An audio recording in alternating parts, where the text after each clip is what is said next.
Quiero recordarle que puede encontrarnos en YouTube como Los Investigadores Médicos y además en nuestras redes sociales nos encuentra como Laboratorios Farmalat. Es momento de conocer la importancia de los controles pediátricos con el doctor Jacobo Aguilar. Aprovechamos la presencia del especialista para poder hablar de problemas frecuentes que son importantes y hablaremos de factores de riesgo, de prevención, de detección temprana. En el área pediátrica tú nos describes que lo viviste en el Roosevelt, obviamente, como lugar de referencia y probablemente en Huehuetenango igualmente, pero ¿cómo podría uno decir que es la problemática frecuente, delicada, de pronóstico serio en problemas neonatales y luego ya en la parte del periodo post-neonato? Sí, para empezar, Huehuetenango tiene una alta cantidad de pediatras, pero la capacidad que ellos tienen de tratar no solo se engloba solo en sí la edad pediátrica, y por eso es que vemos neonatología. No somos neonatólogos, pero debido al entrenamiento que tuvimos y cuando venimos a Huehuetenango empezamos a ver mucho paciente de estos. Y hacemos énfasis en ello por lo que hablamos al inicio. El índice de natalidad es bien alto. Claro. Pero acordémonos que parte del riesgo grande es principalmente las madres que son de baja edad, niñas prácticamente teniendo niños, para empezar. Luego, el mal control perinatal, o no tal vez mal control perinatal, sino no la capacidad de ir a un centro asistencial de una forma adecuada, periódica. Eso es un riesgo enorme. Y dos, que muchas de esas señoritas o señoras que ya son o van a ser mamás, por también la capacidad por la forma social de cómo se tratan, muchos no van a los controles. No es porque no tengan el centro de salud cerca, sino que van con personas que no tienen la capacidad de eso. No es que las comadronas tampoco estén mal, porque cuánta gente no han atendido, pero digamos no tienen la capacidad de estudio para poder detectar ciertas patologías que se pueden ver en un control prenatal para iniciar allí. Segundo y tercero, también cuando hay complicaciones, ahí es donde está el recurso humano. Nuestras carreteras tienen que ver un montón o bastante, digamos así, porque no llegan a tiempo y entonces, por ejemplo, llega un niño que se asfixia en el momento de atención del parto y entonces cuando ya llega a un hospital ya lleva mucho tiempo de daño o alguna hemorragia que no se pueda tratar bien. Entonces los shocks y todo lo que viene englobado con esto es una complicación muy grande y entonces el oxígeno pues ya no le llega al cerebro y viene la asfixia como tal y todas las complicaciones que tiene. De ahí nos trasladamos quizá a infecciones fuertes, por ejemplo una sepsis maltratada, que también puede involucrar problemas a nivel cerebral, una meningitis, encefalitis que se ha dado mucho. Algunas veces también enfermedades muy fuertes, como iniciamos, las neumonías están a flor de tierra acá en Huehuetenango, no es exento. Y hay bacterias que con la resistencia a ciertos medicamentos que se utilizan, también tienen que ver con eso, porque no se pueden tratar como uno debe. Entonces, vemos esos pequeños factores de riesgo extra que tenemos nosotros y lo unamos a estructuralmente toda nuestra infraestructura social mal compleja, entonces al final van a repercutir en un tratamiento tardío o en un tiempo inadecuado. Cuando es interesante para la población saber por qué el hecho de paridad temprana de niñas embarazadas da problemas, y quisiera pedirte como a manera de mensaje que nos ampliaras al respecto. Bueno, para empezar aquí las leyes pues han estado para proteger a nuestras niñas y a partir de los 14 años pues ya es ilegal o por lo menos está más castigado en teoría eso. Lo que sucede es que socialmente en muchos pueblos de acá a las niñas de 17 ya las ven como mujeres mayores, de tal forma que si no se casan o no tienen niños pues ya son catalogadas como que no son aceptables como tal.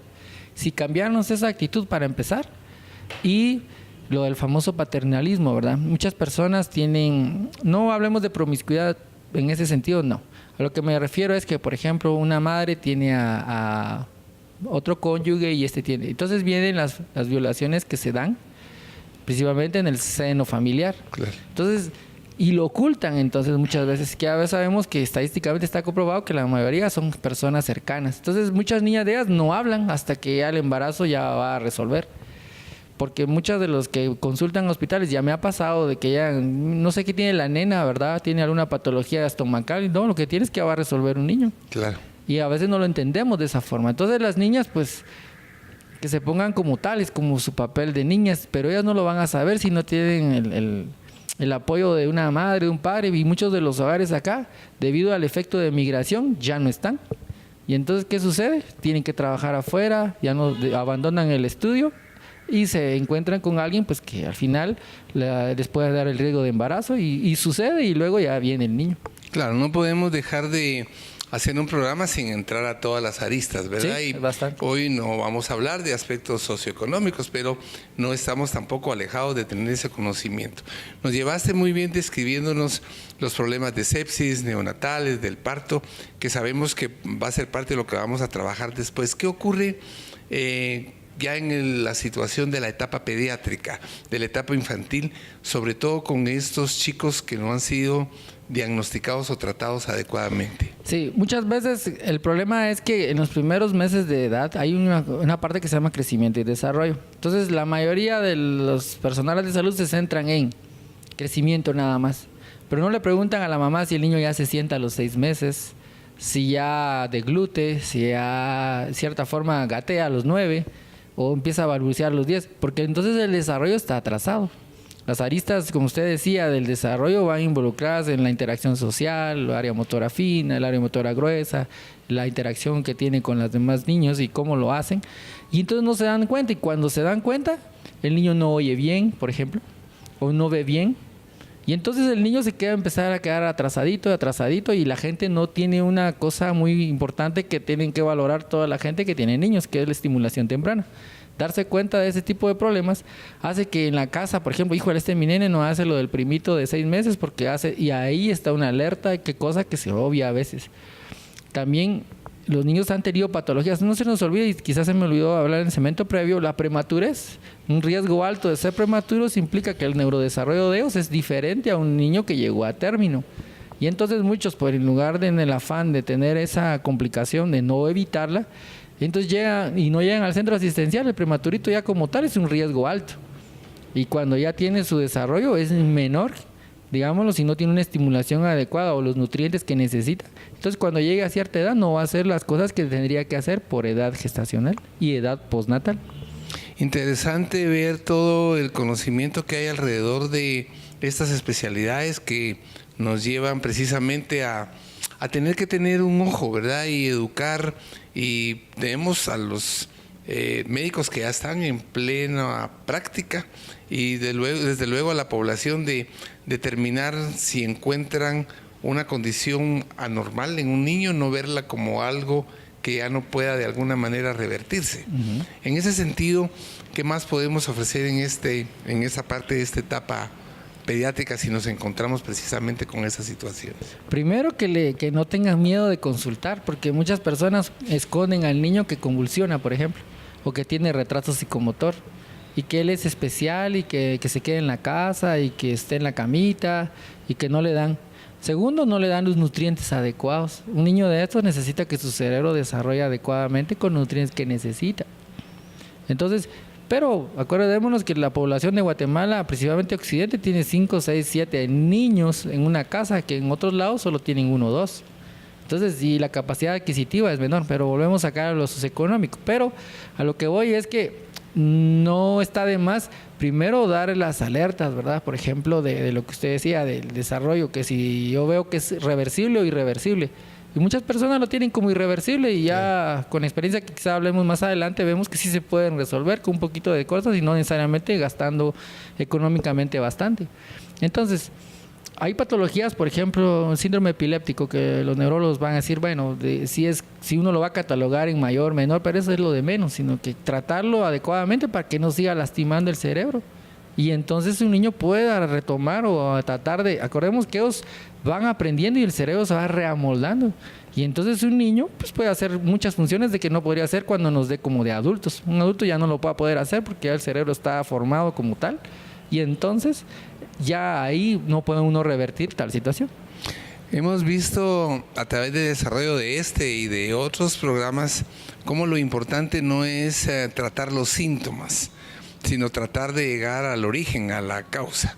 Y de eso precisamente vamos a hablar en el segmento posterior, hablando específicamente de trastornos que tienen que ver con aspectos del sistema nervioso central, de la motricidad y de una postura médica que pretenda también contribuir a resolver multicausalidad, si esta fuera la condición que está haciendo que esté prevalente y activa una condición que con un buen ojo, con un buen ánimo y con profesionalismo pueda ser, como bien decía el doctor Mendoza, revertida, mejorada y, ¿por qué no resuelta? Continúe con nosotros. Dato importante, los niños se desarrollan más durante los primeros 5 años que en cualquier otra etapa del desarrollo. El desarrollo infantil es un término que identifica cómo los niños aumentan sus capacidades para hacer cosas más difíciles. Al crecer, los niños aprenderán y dominarán destrezas como hablar, brincar y atarse a los zapatos. Ellos también aprenderán cómo dirigir sus emociones y formar amistades y conexiones con otros. Por esta razón, los niños deben tener controles pediátricos de niño sano, con mayor frecuencia cuando son más jóvenes. Esto se debe a que el desarrollo es más rápido durante estos años. Esto quiere decir que aunque el niño no presente un padecimiento, debe acudir al médico. Estas consultas pueden ayudar a detectar algún retraso en el desarrollo de los pequeños. Mi nombre es Ángela Maas, pertenezco al área de comercialización dentro de Farmalat y me encargo de visitar traumatólogos de toda la capital. Un día de visita médica, ¿verdad? Es levantarme, llenarme de positivismo, llenarme de todos los conocimientos para poder transmitírselo a mis médicos, esperando que el beneficio que yo le transmito a mi médico pueda llegar a los pacientes que más lo necesitan. Con la línea de innovación biomolecular que nosotros estamos trabajando, al principio todo es difícil, ¿verdad? Pero por medio de la perseverancia siempre se van alcanzando los objetivos. Realmente ahorita tenemos bastante aceptación de parte de los médicos, hemos tenido buenos resultados, buenos comentarios y eso es lo bueno, ¿verdad? Que ahora los mismos médicos son los que esperan la visita de Farmalat en sus clínicas. Está dando frutos, lo llena uno de positivismo para seguir adelante y dar siempre la mía extra. Para mí es un honor poder pertenecer a la corporación Farmalat, ya que es el primer laboratorio centroamericano que está trabajando investigación.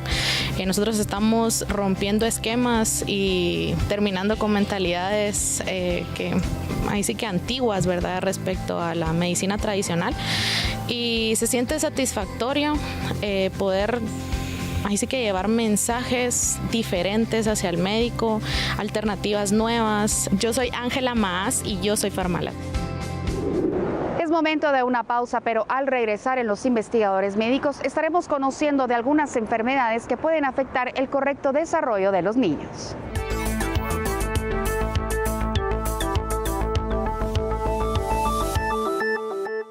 Lo más importante es su salud. Por eso, ante cualquier cambio, síntoma, dolor o manifestación, recuerde consultar a su médico. El tratamiento adecuado puede salvar su vida. La prevención hace la diferencia. ¿Falta de energía y apetito en tus hijos? Deja las preocupaciones. Dales Winbit. Winbit, con su fórmula de vitaminas y minerales, ayuda en el desarrollo, contribuye al correcto crecimiento y estimula el apetito. Winbit, el aliado de tus hijos. Windsor Medical Corporation. El Centro de Innovación Médica pone a su disposición las clínicas de especialidades médicas en sus 2 ubicaciones. En Villanueva, en la 0 Avenida C, 2-55, Zona 6, Colonia Najarito. Y en Tikal Futura, Torre Luna, nivel 8. La consulta es totalmente gratuita como parte de la labor social de Laboratorios Farmalat, con horarios accesibles para su comodidad en Villanueva de lunes a viernes de 8 a 5 de la tarde y sábados de 8 de la mañana a 1. En Tikal Futura de 8 de la mañana a 7 de la noche y los sábados de 8 a 1. Recuerde, la consulta es totalmente gratuita como parte de la labor social de Laboratorios Farmalat. Clínicas de especialidades médicas al servicio de su salud. Biosilat es un prebiótico de clase mundial que estimula el crecimiento de bacterias beneficiosas en el tracto digestivo. Además, ayuda a la correcta absorción de calcio y magnesio. Biosilat refuerza la barrera intestinal frente a los agentes infecciosos y nos ayuda a modular nuestro sistema inmune. Previene y contrarresta las infecciones e intolerancias alimenticias y mejora la salud intestinal. Indicado en el tratamiento de intestino irritable, distensión abdominal, estreñimiento y alergias alimenticias. Biosilat, naturalmente. Farmalat, liderazgo de calidad.